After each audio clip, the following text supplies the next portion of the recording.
Perkenalkan, nama saya Pernia Demoni dengan NIM C1011231006. Saya dari kelas Agroteknologi A. Baik, di sini saya ingin mempresentasikan materi saya yang saya ambil dari jurnal penelitian yang berjudul Perbanyakan Tanaman Kulai Panda atau Rauwolfia serpentina dengan teknik kultur jaringan. Baik, yang pertama pendahuluan.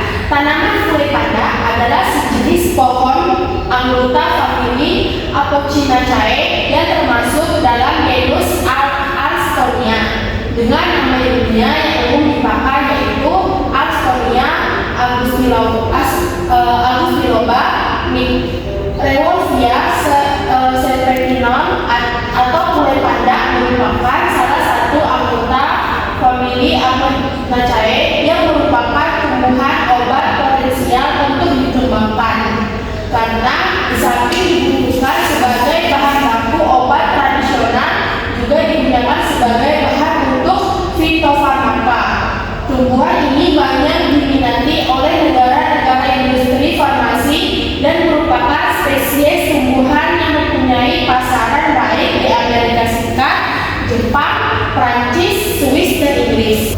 Rumusan masalahnya yang pertama adalah bagaimana teknik kultur in vitro dapat mengatasi keterbatasan perbanyakan tanaman kulai panda yang sulit diperbanyak secara konvensional. Yang kedua, ada media dan konsentrasi zat pengatur tumbuhan atau ZBT apa yang paling efektif untuk induksi tunas, multiplikasi tunas, dan induksi perakaran Rauwolfia serpentina.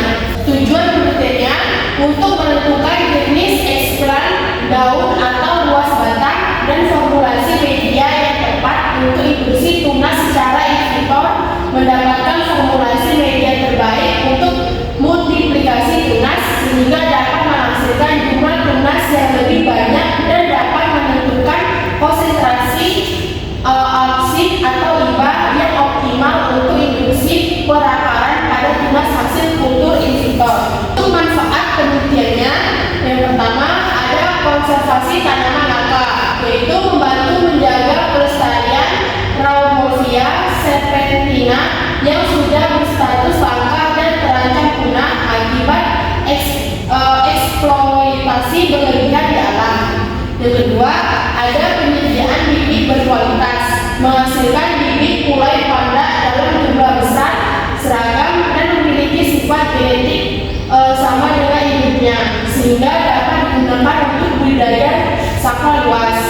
Terus yang ketiga, ada pemenuhan kebutuhan industri farmasi, yaitu mendukung ketersediaan bahan baku obat tradisional maupun modern gawat jantung secara berkelanjutan tanpa merusak populasi alam.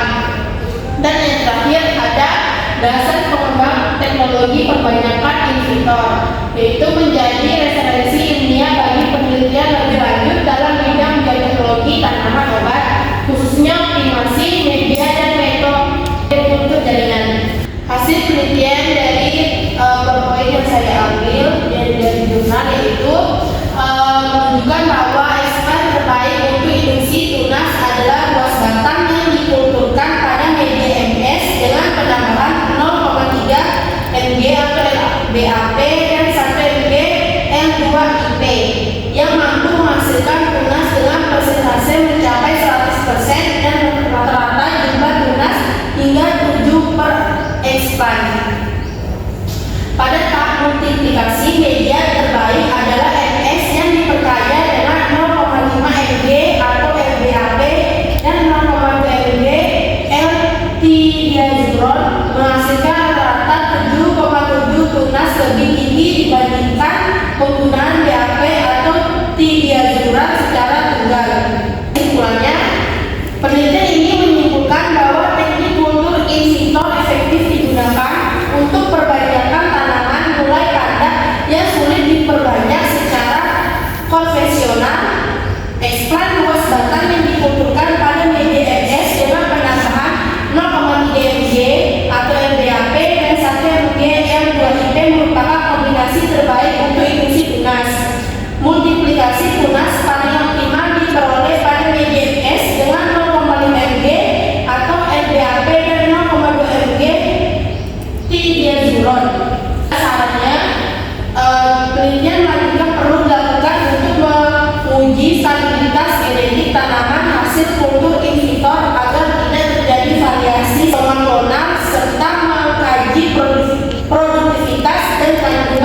metabolit sekundernya setelah ditanam di lapangan.